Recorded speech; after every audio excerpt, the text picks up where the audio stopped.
আসসালামু আলাইকুম, কেমন আছো বলো? আসসালাম স্যার। ভালো আছো? আপনি কেমন আছেন? এই তো ভালো। আচ্ছা, অনেকদিন পরে কলেজে আসছো, কি খবর নিয়ে আসছো বলো তো? স্যার আমার ওই চিটাগং বিশ্ববিদ্যালয়ে ওইখানে আমার সাবজেক্ট আসছে ওইটা হচ্ছে যে আচ্ছা, তুমি পরিচয় দাও তোমার আগে। জার্নালিজম। আমি হচ্ছি আমার পুরো নাম সামিয়া সুলতানা। তবে এই কলেজের অনেকে আমাকে শিলা নামে চিনে, অধিকাংশ স্যার ম্যাডামরা শিলা নামেই ডাকে। আমি হচ্ছি 25-26 শিক্ষাবর্ষেরই একজন মানবিক স্টুডেন্ট। আমার রোল নাম্বার ছিল 167। আর আমি পরীক্ষায় এইচএসসি পরীক্ষায় এই জিপিএ পেয়েছিলাম এই মানবিক থেকে। এরপর আমার ওইখানে এইচএসসি পরীক্ষার পর যা হয় আর কি, সবাই কোচিং করে।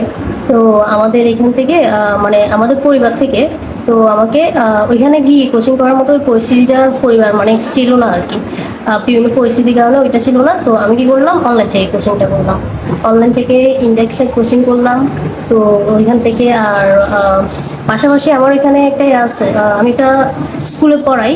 ওইটা হচ্ছে যে দুই একাডেমি নামে এখানে একটা কেজি স্কুল আছে, ওই স্কুলে আমি পাশাপাশি পড়াইও আর সাথে কোচিংটাও চলতেছিল। এরপর আস্তে আস্তে আমাদের পরীক্ষাটা হয়। আমি শুধুমাত্র চট্টগ্রাম বিশ্ববিদ্যালয় পরীক্ষা দিয়েছিলাম বি এবং ডি ইউনিটে। তো আমার ডি ইউনিটের মেরিট হচ্ছে 1273।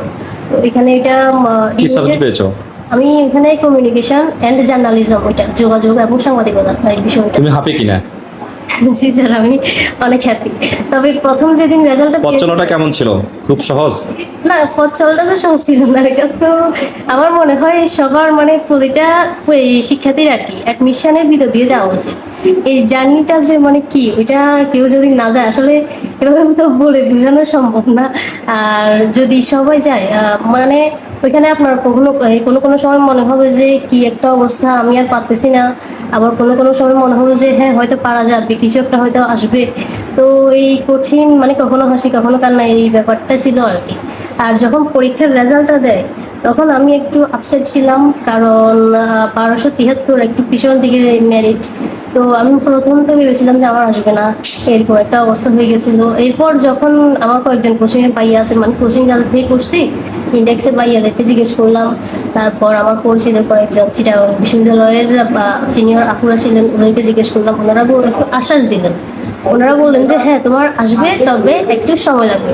তো আজকে কিছুদিন আগে 2-3 দিন আগে হলো আমার থার্ড কল দিল। ওইখানে আমি একটা সাবজেক্ট ছিল আমার কি। তো এখন কলেজে আসছি আপনাদের সাথে সবার সাথে আচ্ছা, তোমার এই সফলতার জন্য আসলে খুবই ভালো লাগছে এবং তুমি একটা সুসংবাদ নিয়ে আসছো। সব দোয়া রাখবেন, আপনাদের দোয়া আর বাবা মা দোয়া, আমার আম্মু দোয়া ছিল, তারপর আপু দোয়া ছিল, আপনাদের তো দোয়া অবশ্যই আছে। আচ্ছা, দোয়া রাখবেন ভবিষ্যতে যাতে আমি তোমাকে ধন্যবাদ।